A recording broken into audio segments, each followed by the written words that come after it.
Doctor, thank you so much for joining us. Let's delve more into defeating inequalities to boost economic growth.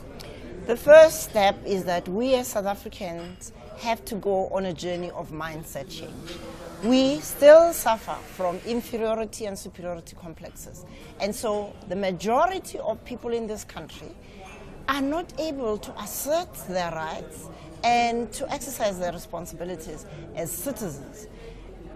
If we do that, we will have the power to make demands on our government to follow through on the promises of freedom that are set out in our constitution and in many good policies that the government has. What's missing is the pressure from engaged, self-confident citizens to say to the government, enough is enough, we need to be treated with dignity, we need an education system that respects us and that sets high levels of expectation of our children so that they can become the engines of development in this country.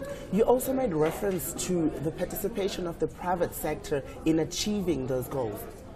Yes, the private sector in this country has to rethink the whole idea of growth. You cannot have sustainable growth in an unequal South Africa that we have today.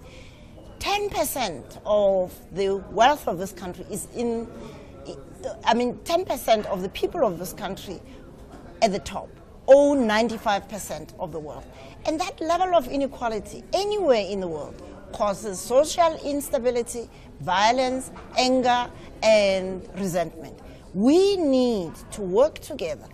The private sector is driving a financialized economy instead of an economy that rests on producing real goods and services. This is why land reform and land restitution is so important. People in rural areas need to be able to grow their own food, to sell the surplus, and to have that dignity of ownership of the land. This is fundamentally important. It's also important that the young people in our streets be taken on by the private sector for on-the-job training so that they can become the people who are driving an infrastructure development program which this country needs. You know that our cities and our towns are crumbling. We have the young people who need the jobs to make those cities and towns really sparkle. Why don't you put the two together? With the change of leadership in South Africa at this point, Dr. Mamphele, how quickly do you see this happening?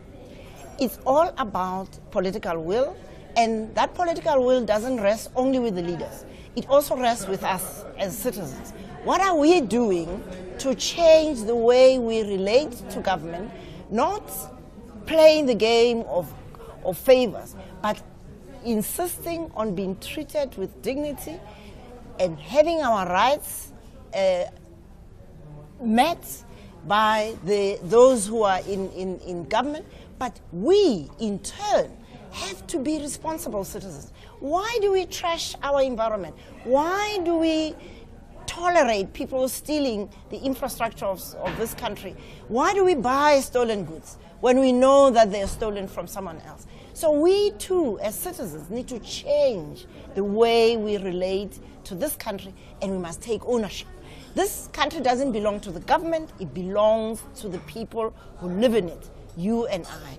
And we must rise as owners of this country and behave in a manner that will keep the government and the private sector accountable.